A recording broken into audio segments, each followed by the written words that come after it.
Hello. Good evening. Welcome to Diana the Happy Lawyer on June 1st. First Diana the Happy Lawyer of summertime. And boy, it was a gorgeous weekend in Long Beach and probably a lot of other places. Miriam, I'm on, for crying out. Boy, oh boy. You can't be 1 minute late around here with somebody tapping on your shoulder. Okay. So there you go. I'm here. Miriam, I assume that's you watching since you're waiting. Yes, as I was saying, beautiful weekend, gorgeous. It's hard not to, just feel great on a day when it's, and a weekend when you get this much beauty and sun and whatever you're doing. It doesn't matter if you're shopping or going to a christening where you can't be outside and you got to be inside. Just knowing that it's beautiful out makes you feel good. So I'm going to just mention a couple of things from last week. I talked about helping other people, and that when you help other people, you help yourself. And I'm hoping that people this week helped other people, even in a small way or a big way. And here's the thing. You never know what your help could do for somebody else. You don't know what effect it could have on them. It could be something small. It could be something big that you did. It could be something that, hi Miriam. Could be something that you don't realize has an effect for a very long time. And I had that happen to me this month when I was thinking about somebody that I helped. And this is what happened. Here's my story. So my friend Annette, I know I've talked about her a lot of times. She's working with me with the Happy Lawyer, and I've often said that I don't have my own children, but I have other people's children. So she had a son named Zeke, and he is just he was the cutest little boy. I met him when he was 2 years old, and now he's 18. He just graduated from high school. And when he was 2 years old and he was at my house, he was afraid to swim. And this is the difference when you're not the parent of the child and you are helping.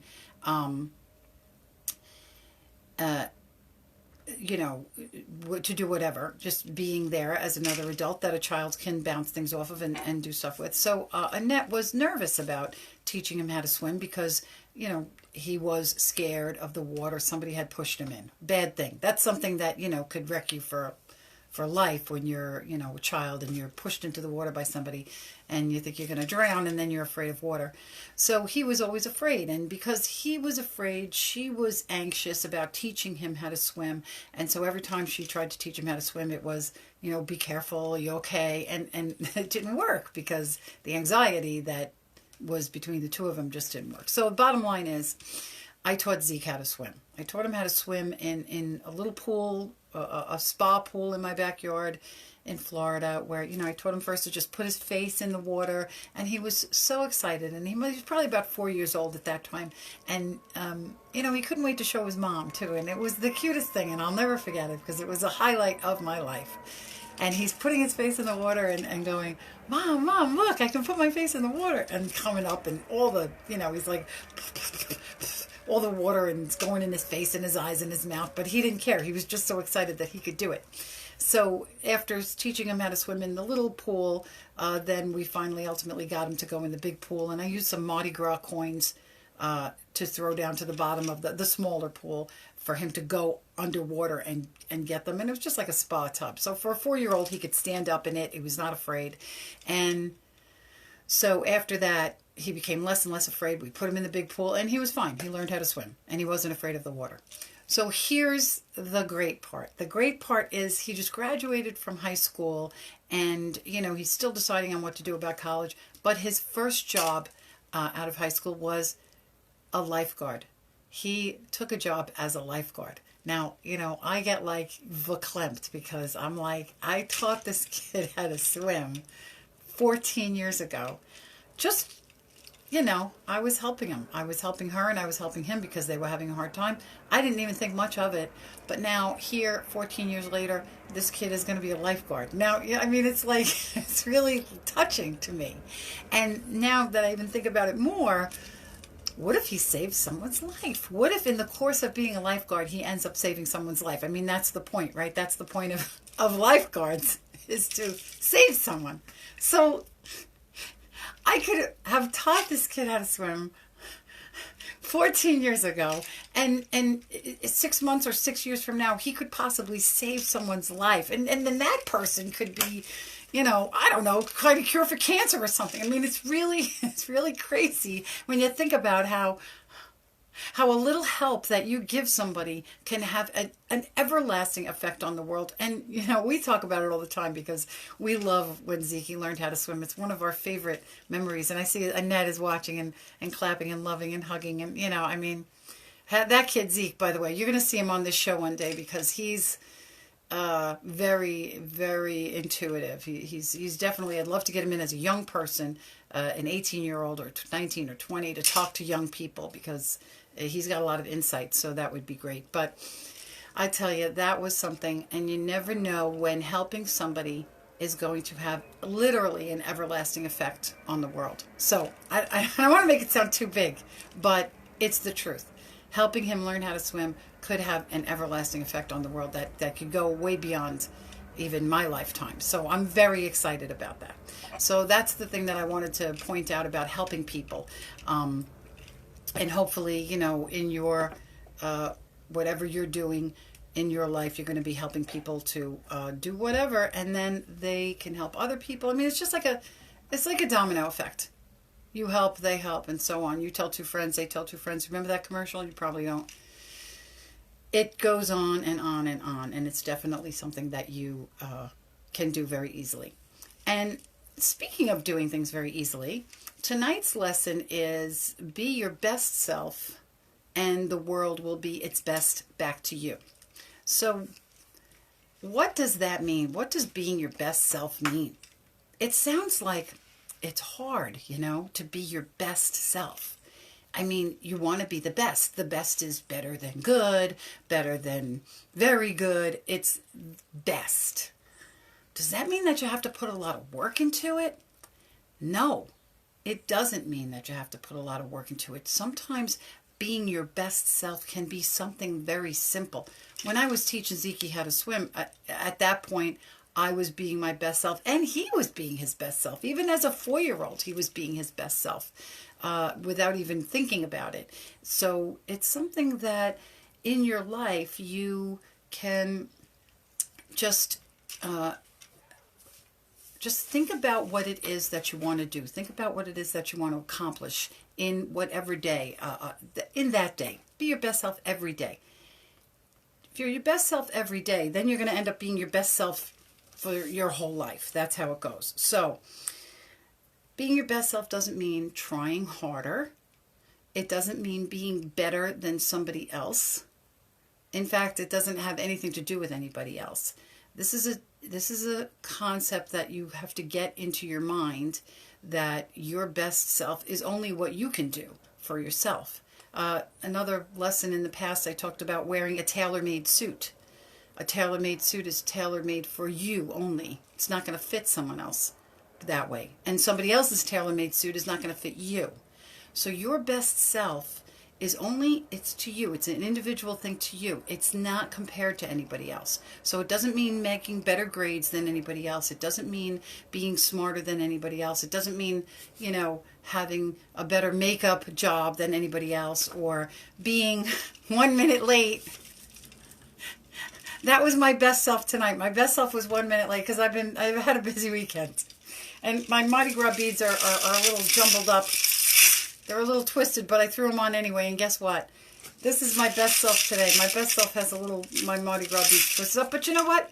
It's okay. It's okay because it's the best for me. If somebody else says, oh, the Mardi Gras beads are twisted, I don't care.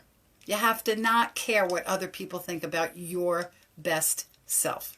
Your best self is only for you. And, we know that I like to look up all kinds of quotes and stuff like that. And here's something that I found. A flower doesn't think of competing with the flower next to it. It just blooms. So that's what you have to do. You just have to be yourself and bloom yourself, and don't compare yourself to other people, what they're doing, what you're doing. Everybody has got to go at their own pace. Everybody has to go at their own knowledge and their own comfort. A lot of people, again, I've talked a lot about jumping out of planes. Maybe someday I will, and I'll be at my best self the day I'm jumping out of a plane. It's not happening today. And just because if I never jump out of a plane, does that mean that somebody who jumped out of a plane is better than me? No, it doesn't. It just means that my best self didn't include skydiving. I can live with that.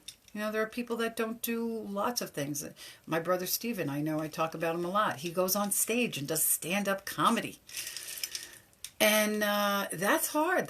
But does that mean because I don't go up on stage and do stand-up comedy, or somebody else doesn't get the nerve to do that's not best for them because one person does and one person doesn't? No.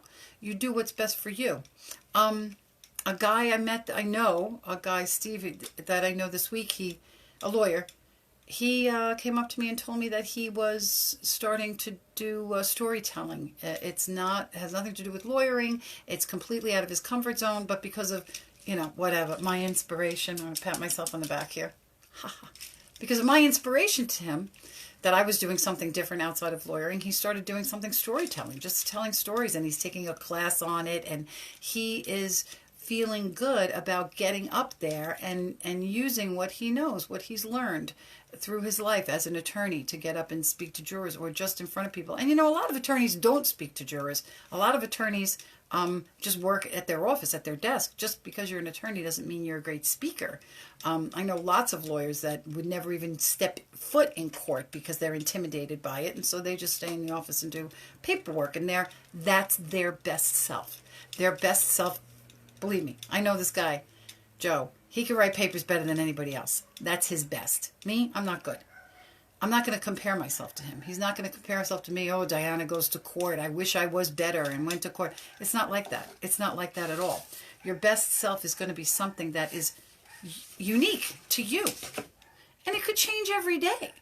Your best self could be different from day to day. Now, when you're thinking about being your best self, the things that you want to consider also are how much time there is in a day. Now, this is one of my issues. How much time is there in a day? We know there's 24 hours in a day.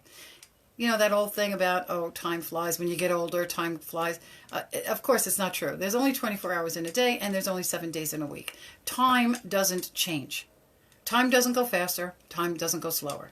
It's the things that we're doing in that time that makes it seem like it's faster or slower. I mean, if you're waiting, in a dentist's office to go in and it's 20 minutes, it could seem like an eternity because you're waiting for something that's taking too long. But that same 20 minutes, if you're trying to get out of the house and get to work on time, that could be something that the 20 minutes seems like it flies right by. So the time that you're talking about doing, it's the same. 1 minute is 60 seconds, no matter how you look at it. But the key is appreciate the time that it takes to do things. I am late for work in the morning. Sometimes I've been much better at it, by the way. I leave at 8:30, and I tell you, it's still too short. I should be leaving at 8:20. And I don't even want to tell you when I used to leave because it was definitely not my best. And it would cause me to have difficulty throughout the day. Now that I'm leaving earlier and earlier, getting to work, getting to the courthouse at 9:15 or 9:20, now I realize my best self has got to get to the courthouse at about 9:05 or 9:10 to have a better setup and have a better working day. And I'll have my best working days when I'm my best self in the morning, appreciating how much time it takes to actually get stuff done, get out of the house, feed the cats, close up, even just closing the windows, even just going around the house and closing the windows. It's 2 or 3 minutes there. One last stop into the ladies' room before, I leave, or whatever, making sure my briefcase is packed, grabbing a banana or a coconut bar, whatever. All of those things take time. And when you don't appreciate how much time things actually take, then you're stressing yourself out by you're trying to do too much in an amount of time that's not adequate. So you're not going to be doing your best. You're going to be rushing. You're going to be forgetting stuff. God help me. You forget once I forgot my computer. I was running out And that was very bad. I had to work on my phone. Or if you leave your phone home, you just got to turn around and go back and get it. Talk about, bad time. But if you leave yourself that extra time in the morning, even if it's 5 or 10 minutes, you can have a better day. But it's true about everything. Whatever you're doing, whatever project you're working on, you have to give it the time that it needs. Appreciate the time that you have to put in to be your best. And that doesn't mean that if you do something for 3 hours or 4 hours that it's got to be harder or easier. It just means that's how much time it's going to take. If you're working in your garden and you're only giving yourself an hour to do something that's going to actually take 2 hours, then make sure you give yourself the 2 hours, because you're not going to be doing your best if you're cutting yourself short on time. And there's nothing wrong with taking the time to do things that need to be done. Because if you're going to be your best when you're giving that time to your project or whatever it is, then when you leave that project and go on to the next thing, you're going to be doing your best at the next thing. So where does this run into a problem? This runs into a problem when we try to do too many things in one day.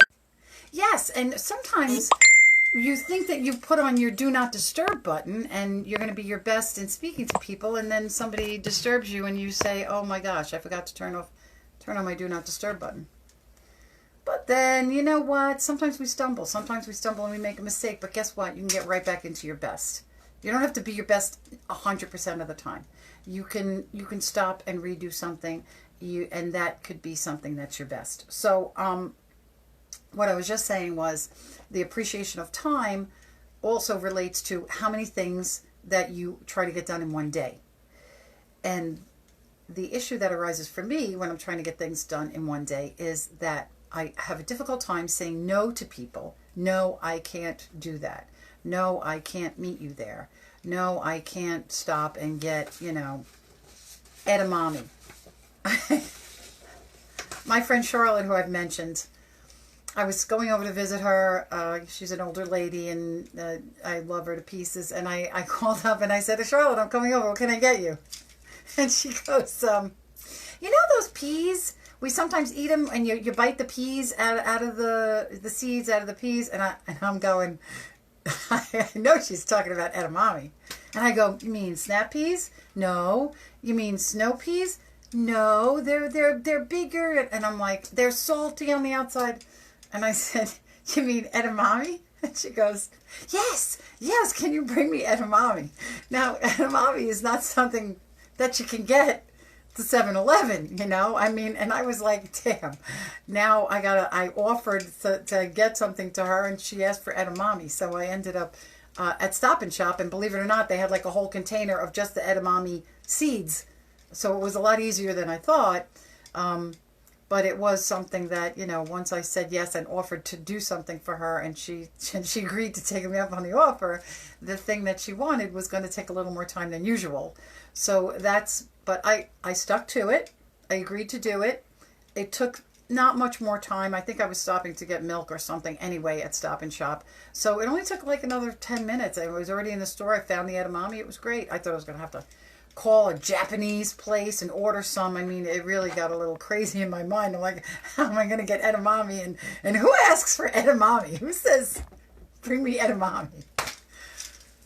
So you have to pay attention to what you're offering to do for people. And if somebody is asking you to do something that you haven't offered something extra, sometimes you have to say no. You have to learn how to say no. Because being your best doesn't mean doing everything. Being your best can mean saying no to things. Because when you spread yourself out thin like that, you can't be your best at anything. You're going to be, striving too hard. It's going to make it too hard to be your best at one thing when you're trying to do a million things. So if you're trying to do a million things, cut it down to 500,000 or 100,000 or even 10 or 5 things or one thing. Sometimes you have to just do one thing in a day for it to be your best, because you're focusing on that. And then when you get that thing done, then you go out and the rest of the day is fabulous, because you know that you've done your best at one thing that was important to do. So watch your time, and do what feels right. If something doesn't feel like it's going right, or if it feels like it's too difficult, or you're struggling, pay attention to that too, because it may be that that thing that you're doing, the way you're doing it, is not your best way to do it. Sometimes it might not be the right day to do something. There's lots of reasons that you may want to wait, do some research, do something else. Being your best doesn't mean getting it done today. Sometimes it may take more time, or you may need help. Being your best doesn't mean that you have to do it on your own. You may get help from people. It might be a phone call. It might be, jotting down some notes that you look at later. That may be something that will help you be your best. But the important thing to remember is being your best should not be hard. Being your best should be easy, because it's going to fit like that tailored suit. That tailored suit that fits great as soon as you put your arms in. I never had a tailored suit. Someday I will. But as soon as you put your arms in, like, oh, this feels right. So if it's not feeling right, then consider that, maybe this isn't the best that I can do. Step back, try it again later, or reevaluate and see if there's another way that you can do it. And don't get stressed out. If I get stressed out, I get stressed out a lot, okay? It may not seem like it, and I may seem like, oh, yeah, I'm the happy lawyer. I am the happy lawyer. But I get stressed out sometimes because I do take on too much stuff at once, and I can't get everything done. And then I get aggravated at myself. And the funny thing is, I get aggravated at myself for things that no one else knows about, like something that I feel like I should have done. Should have gone to that 70-year-old birthday party last week. But I got lazy. I drove home instead with the idea that I would feed my cats and I would go later. And of course, you know what happens when you drive home and then, you've had a long day already and you sit on the couch and you end up not going. Now, they didn't know I was coming. I didn't RSVP yes or anything, but I didn't go. And then the next morning I woke up, and it would have been simple. And there were a couple of times I just fell asleep. I love sleeping. A couple of times I woke up and it was 8 o'clock, and I was like, you know what, just go now. So what? Who cares? And I woke up later, it was like 9 o'clock. I'm like, you could still go. But the rest of me was going, nah, forget it, don't go. And I didn't go. Like I said, it wasn't that they were expecting me. I didn't RSVP that I was coming. But the next morning I got up and I was mad at myself. I was like, why didn't you just do that? That wasn't being my best. My best, sometimes being your best is just showing up. Sometimes just showing up someplace is all you have to do to be your best. If I had just showed up, I wouldn't have had to do anything. It would have been easy. It was a half an hour ride from here. I would have got in, no traffic, and just showing up and just being involved in conversation with people and just sharing somebody's birthday. It's actually a lady that I like too, so I'm still mad at myself for missing her birthday party, and that was last week. So that's the kind of thing when I say stressed out, I stress out about things that, I'm not doing because I know I could have done my best if I had just acted, if I had just taken action instead of, being lazy. Sometimes you have to break out of the habit of just not doing something. Oh, somebody was talking about something. Annette was telling me about Mel Robbins. She's got this thing, the 5-second rule. 5-second rule. You have to know, okay, what is it? It only takes 5 seconds. How long are you going to take to explain it and learn about it?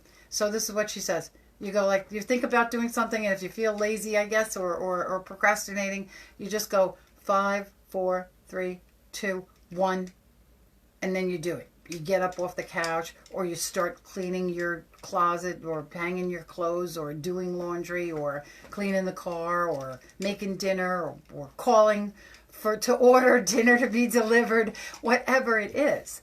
That is something that can help to get you to a point where you're actually moving around and doing what you need to do. And it'll be easier if you do it in the 5 seconds than to wait, 20 minutes before you cook dinner or eat dinner, because then it's slow, it's late, and you're hungry and you're stressing out, or you're not feeling good because you're not feeling your best. So there's the other thing about, I mentioned briefly, is to not compare yourself to other people. This is a very difficult thing. What have we grown up with? The grass is always greener on the other side, you know. People want to always, you know, the grass is always greener on the other side, but it still has to be mowed. So that person who's got the other greener grass that looks greener, they still have to work for that. And that's they're doing their best for their lawn. You do your best for your lawn. If it's not as good as anybody else's, it doesn't matter. It's still something that is your best. And you have to not listen to what other people are saying about you. Oh, you could have done this, you could have done that. That may be their best. But if it doesn't feel right for you, it doesn't mean it's your best. And you don't have to justify your best to anybody else's. You don't have to validate that you couldn't do something. I don't jump out of a plane. I don't validate that to anybody. My friend Mitch, he does every week he's running another half K, 3/4 K, whatever K. And I'm blown away that the guy is just running, and he runs with his kids too. Now, how great is that? He's not only running to do his best for whatever causes are going on, but he's got his kids involved. So that's something that, you know, is his best for him. I'm not doing it. I'm not running. I'm not running any Ks. I might ride a bike. I might drive, but I'm not running. But lots of times we're so concerned about what other people are going to think about us because we live in a very, I'm sorry to say, judgmental society. And, you know, you cannot accept judgments of other people on you, and you can't judge other people. What am I going to say? Judge not, lest ye be judged. We all have our, you know, sticking points. We all have our stumbling blocks.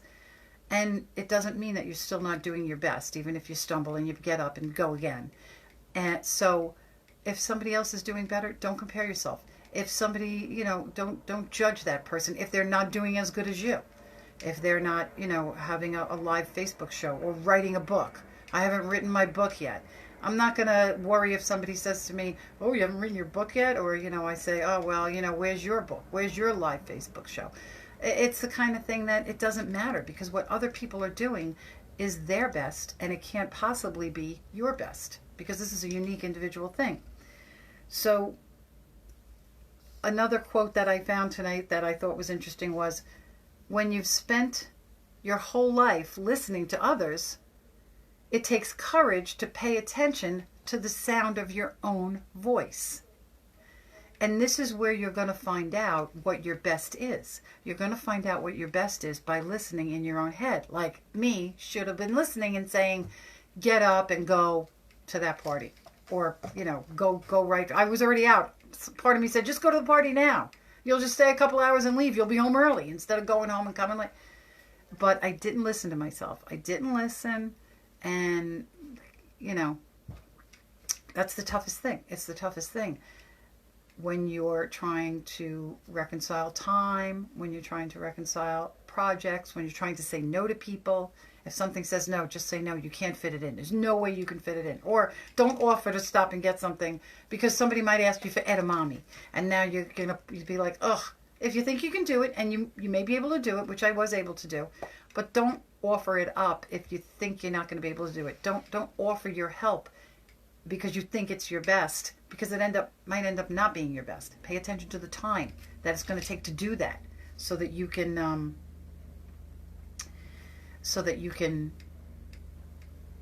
go in a pace that feels comfortable to you. And you know, there's an old song that we used to sing when we were young, and it goes like this. And this is, you know, how old this is. Row, row, row your boat gently down the stream. Merrily, merrily, merrily, merrily, life is but a dream. Now, this is something that Wayne Dyer says, and he likes to analogize a lot of things to water, the flow of water. That's how we should all be. Bruce Lee, be like water. When you're rowing your own boat, row, row, row your boat, not anybody else's boat. Row, row, row your boat gently down the stream. Merrily, merrily, merrily, merrily, life is but a dream. So when you're in your own boat and you're going downstream, you're going to be happy. It's going to be merry. It's going to be a dream. It's going to be easy.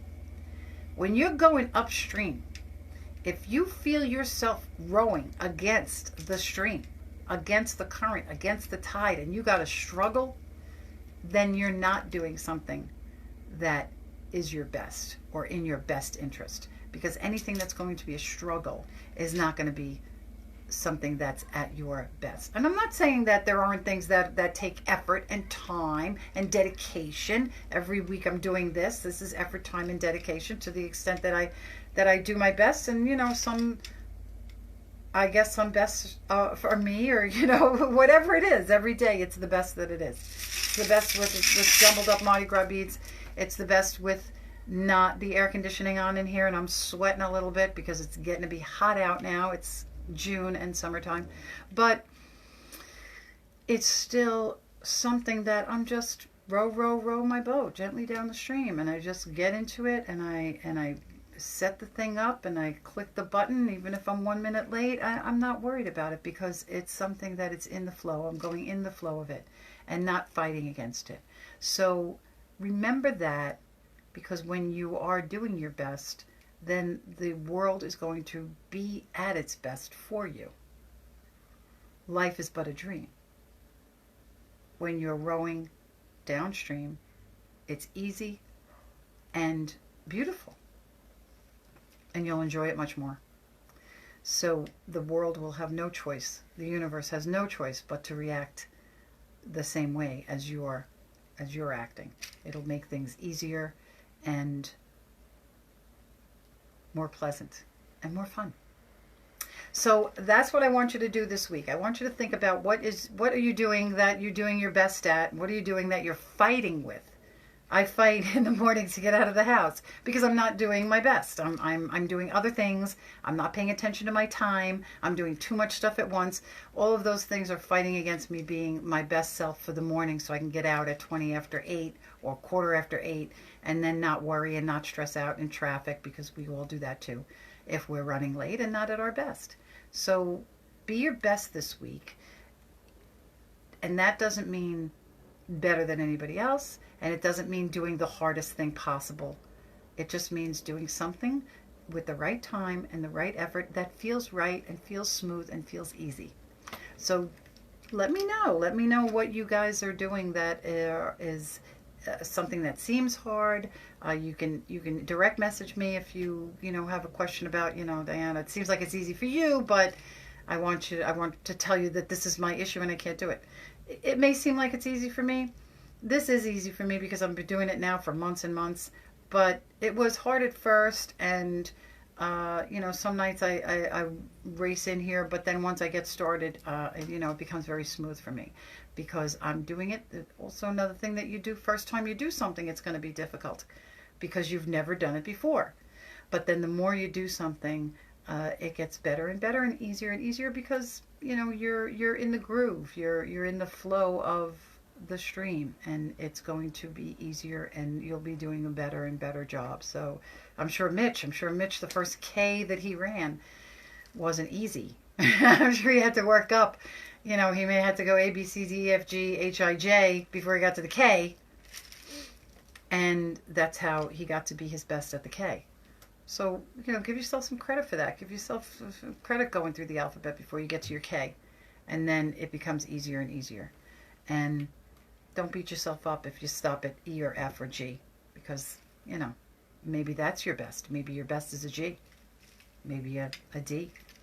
Maybe an A. Maybe your best isn't even the alphabet. Maybe your best is 1, 2, 3, 4, 5. Or red, yellow, green, blue. Don't compare yourself to other people, because that's just going to give you a headache. And then when you listen to other people comparing themselves to you and saying you're not as good as they are, or you're not as good as somebody else, you have to just blow that off and forget about it, because, it's not their business, and they don't know what's best for you. Only you know what's best for you. Okay, that's it. I'm going to sign off because I know it's about that time. And thank you so much for watching. I will see you all next week. Is the week before 4th of July. Yay! We're getting into the beginning of the summer. Hot, hot, hot. Days are going to start getting shorter, which is a little disappointing, but what are you going to do? So thank you all for watching. I love you all, and love is all you need. Bye. Hey, Linda. Oh, who's these little babies? Sorry. Like people sending me baby pictures here. Bye.